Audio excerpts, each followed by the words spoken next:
With each month's season pass comes an opportunity for players who have not yet completed Pool 3 to pick a card for free in their token shop. And in this guide, we'll be going through my personal top 20 that I feel like give you a good opportunity in the current meta to get the most value out of that free pick.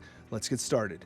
Coming in at number 20, we do have Death. Now, Death has a significant drop off from prior rankings because, yes, it is an 8-12 and the destroy effect still remains consistent, but the change to wave drops its stock quite a bit, and you'll see the same in She-Hulk.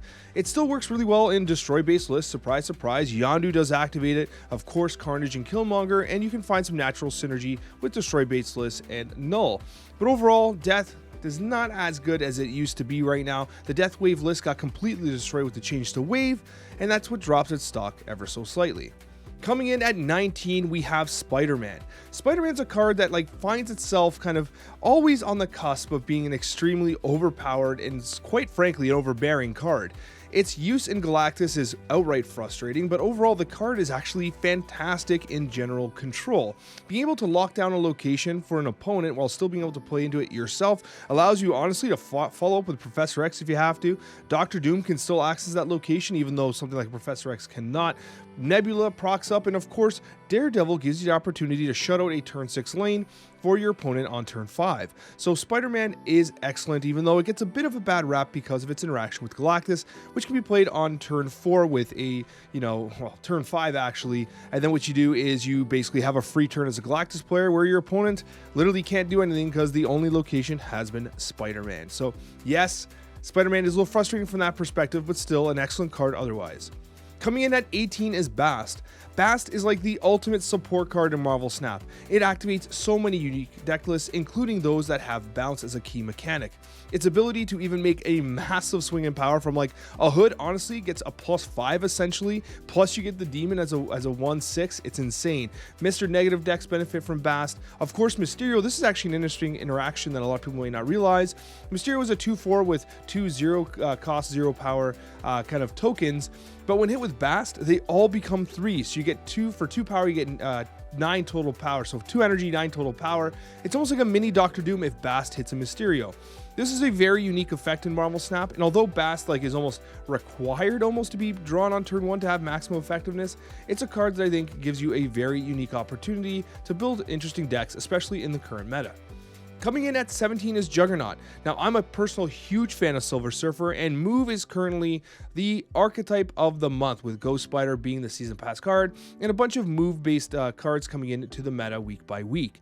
But what does Juggernaut have to do with that? Well, first of all, it is actually technically kind of a move card, but more importantly, it's just damn good. The ability to defensively displace an opponent's card on, say, turn 6 as a surprise play is insane. In Silver Surfer, it works wonderfully on turn 4 if you storm a location on turn 3, and honestly, it's probably one of the most slept on cards in Marvel Snap. Juggernaut is wild. Coming in at 16 is a very meta-specific pick, and this is Luke Cage. Luke Cage is a good card. It's a 2/2, so it's a little understated, but its effect is very strong, especially if you consider what it can do with Cerebro, Lizard, and of course in hazmat-based decks. The reason why it's so prevalent right now is because High Evolutionary is absolutely insane. High Evolutionaries everywhere, and that kind of negative affliction style deck is what is most common in High Evolutionary right now, and so Luke Cage completely protects you from that. In fact, even for the mirror matches, many High Evolutionary decks currently still feature Luke Cage, despite High Evolutionary being several weeks old. So Luke Cage, very meta relevant right now, so if you're facing lots of High Evolutionary, you're playing lots of High Evolutionary, and you want Luke Cage, and grab it, just be aware that this is one of those cards on the list, if not the card on the list, that has the least staying power going into the future. A lot of the ones, especially from this point on, are archetype defining or just amazing cards that are very unlikely to become irrelevant. And then coming in at 15 is, again, an archetype defining card in Destroyer. Now, Destroyer itself is actually a great card and a great archetype for players who are not yet done Pool 3, because honestly, you can make a Destroyer-based list with almost entirely Pool 1 and 2 cards. That works really well. One thing about Destroyer that's notable is you are seeing play with Nimrod and Galactus style decks. It's seeing play in other decks as well, but in and of itself, it has a very unique effect, and it's honestly just damn strong. It's a really good card and often can be used in a surprise factor in some lists as well. Then we have the Wasp. This is probably the most surprising of my picks at 14, and the reason why Wasp comes into this list here is because it's a 0/1. It obviously benefits from Patriot, can be pulled by Jane Foster. Lockjaw is meta right now in so many different variations. Obviously, you wouldn't play Wasp in like a Thanos Lockjaw base list, but elsewhere, it's great value. But most importantly, the popularity of Hive Evolutionary gives Wasp a major utility that is otherwise not present.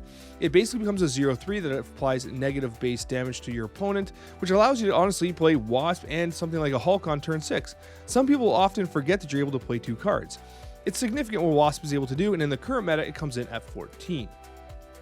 Magneto at 13. This is one of those cards that, like, I look at, I'm like, Magneto could be higher at any given state, right?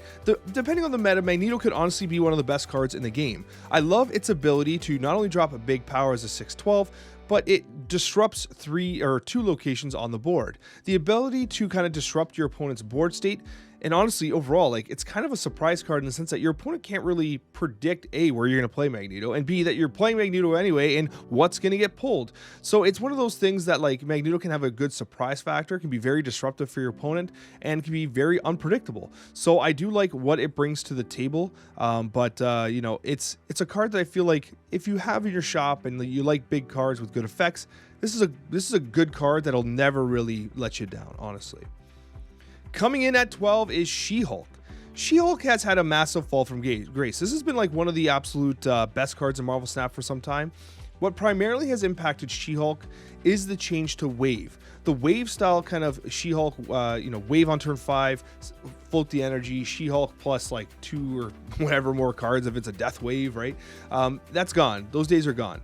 So what you now have is incredible synergy with High Evolutionary. That's like the idea that you're kind of floating energy and Cyclops is blasting people and stuff like that, and your Hulk's getting bigger, and you know, there's a lot of synergy in those decks. You still have the Magic and Infinite closer on turn 7 with She-Hulk. Obviously Sunspot synergizing with She-Hulk. It's still a great card. It just kind of, its stock fell slightly with the changes to Wave, but that doesn't mean that Wave's not good either. We'll talk about Wave shortly. Coming in at 11 is Mystique. Mystique's one of those cards that honestly, if you're brand new to Pool 3, might be the absolute #1 card to pick. The reason for this is because it synergizes so well with cards you might have, like Iron Man, you have Devil Dinosaur, and the synergy is incredible there. It really activates a lot of cards and a lot of combinations that otherwise wouldn't be available. So Mystique, honestly, is always a good choice, regardless of what your collection's like, but it really gets amplified when you have things like Wong and others that really benefit from the ongoing effect. Dracula. Coming in at 10, now we're into the top 10, and Dracula is one of my favorite cards in Marvel Snap, mainly because it is very hard to deal with. Now, it drops slightly in rank because Spiderman 2099 can actually destroy Dracula. Magneto can affect Dracula, and these are cards that are going to be pretty relevant in the meta in the month of June. So Dracula does have some counterplay now, but it never traditionally used to. But honestly, with MODOK, Chavez, and Apocalypse, like this card just always puts up value. It's very rare that Dracula does not actually perform. It's just a great card, an absolute great card, and definitely worth it, especially if you like this card. Mysterio at number 9. The reason why Mysterio comes in so high, honestly, is not because like its stat line or because of, you know, oh, you can Bast it and it becomes a mini Doctor Doom. That's all good, but I think the major thing is that there's nothing like Mysterio, and in the current meta, Mysterio is irreplaceable in some decks. Any deck with Hitmonkey needs Mysterio in order to even be close to relevant, because with Hitmonkey, the Mysterio counts as 3 cards played. With Bishop, it's 3 cards played, and with Angela, even if it's just the illusion, it actually procs the Angela effect as well. There's a lot that Mysterio does for these kind of bounce-based value lists, and again, it's an irreplaceable piece. So if you're playing those lists and you want to be on top of the meta, Mysterio could definitely be a choice for you. Patriot, good old Patriot at number 8. I mean, this is a card that is one of the most popular and most common requests I get for Patriot decks. People love Patriot. It is consistently performing as a good deck. It's never like completely out of the meta, but it's never like the deck to play. I think there was about a month and a half ago where Patriot was like the deck, and then, you know, kind of just, you know, Super Skrull got buffed and all these things happened, and at the end of the day, right, Patriot, it's Patriot, and you know if you want it or not, and for most circumstances, you guys want it. Patriot stock rises if you already have Mystique, by the way. If you don't have Mystique, then Patriot becomes a little more skippable. Daredevil at 7. Now, this is a spicy pick, and I'm a huge fan of Daredevil. I always have been. But the current meta really revolves around control. Control is everywhere right now. It's by far one of the strongest archetypes. and it actually counters the June move meta, so control's great. And if you want to get to infinite, if you want to rank up, if you want to be competitive, control's what you want to play. And Daredevil honestly activates control in a huge way. There's nothing quite as scary as a turn 5 snap with Daredevil against you on the board. It's a great card with great synergy, which also synergizes with some of my favorite cards like Professor X, Hobgoblin, and Spider-Man. Lockjaw. Lockjaw was literally one of the most oppressive cards in Marvel Snap for a while, and now what we have is a situation where Lockjaw is still damn good. Great synergy with Wasp, Jubilee, Thanos, of course, and Jane Foster. And you're seeing Jane Jaw style decks being used very commonly right now, and honestly, they're great. It's a bit of a high rolly Gamba style list. Like, you're going to be gambling and you're going to get frustrated at times, but overall, not Thanos, sorry, but Lockjaw, and even Lockjaw Thanos still remains a very great choice in the current meta, and Lockjaw unlocks an entire archetype. It's a damn good card.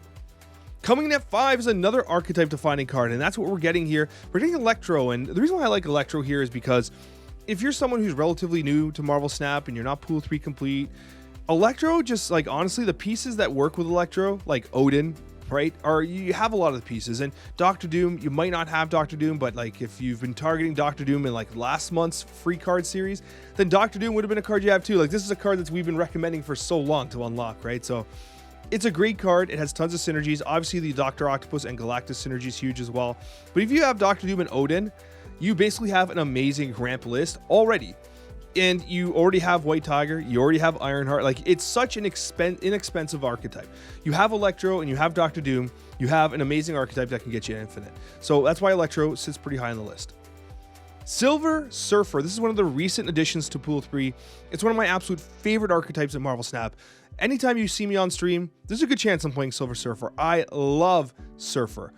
And there's just so much synergy, honestly. It's such a great card. The change that they made to give it the +2 power across the board and +3 was reasonable. But it did get 2 power on its own. It was not as heavy-handed of a nerf that people might have expected. But you still have some key synergies here. You have the Storm Juggernaut, which is huge because even if you kind of whiff that lane a little bit, you're still putting +4 into that location, even if it's just Storm and Juggernaut there. Wong obviously synergizes with multiple procs of Silver Surfer, and generally speaking on turn 4, what else are you going to play? Usually you play a 1 cost in conjunction with a 3, but Wong sits there and claps some noobs. You also have Brood. Now, Brood is one of the unique ones in the sense that Brood feels a little more mandatory.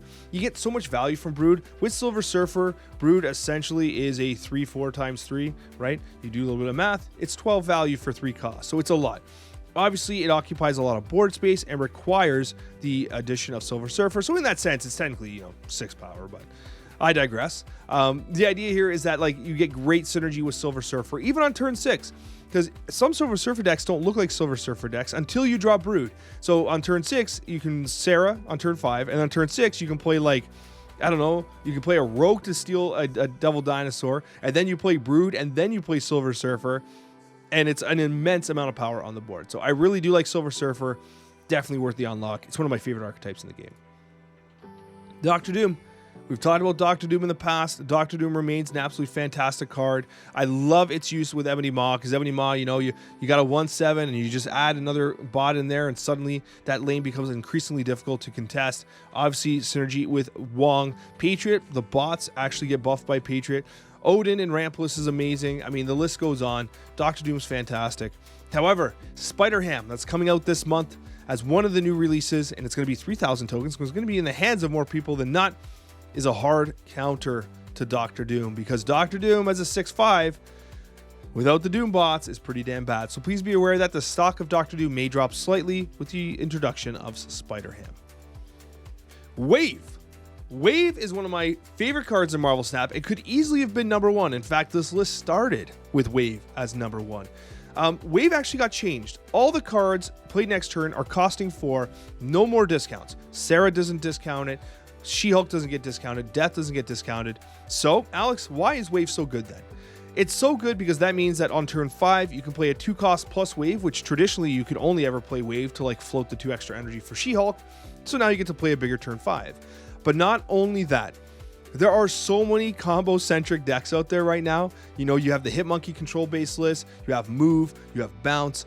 Everything revolves around making massive turn 6 plays, and Wave says, no, You get to play one card, and that is it, and there's no way around it. It's basically like a soft Sandman style effect. So Wave has huge counterplay potential as a tech card in the current meta, and that's why it's so damn good. Number 1, it's Sarah. It should come to no surprise that Sarah is an absolutely fantastic card. Now, turn 6, Leech messes up Sarah, Sandman messes up Sarah. There's a lot of things. Wave messes up Sarah. The card we just talked about messes up Sarah. There are so many counters to Sarah right now. But a turn 5 Sarah with a turn 6 with a nice handful of combo pieces, nothing makes you more powerful as a Marvel Snap player. It's legitimately one of the best cards in the game, has been for the longest time since beta. It has a unique effect, and honestly, it's going to be always relevant. There'll never be a time in Marvel Snap where Sarah does not have a place in the meta, because it's that good and its effect is so unique. So if you see Sarah in your shop, even if you don't have all the other pieces, okay, it's definitely worth picking up because it is a card that's going to do you well for the future of Marvel Snap. Okay, it's a great card and I fully believe in it, just like I believe you should watch this next video. This next video here is the Snapchat, and it was done with Molt, who is a move master, and Cozy Snap as well. It's a weekly podcast we do, and I'd love if you check it out. Thanks for watching, and we'll see you in that next Marvel Snap video.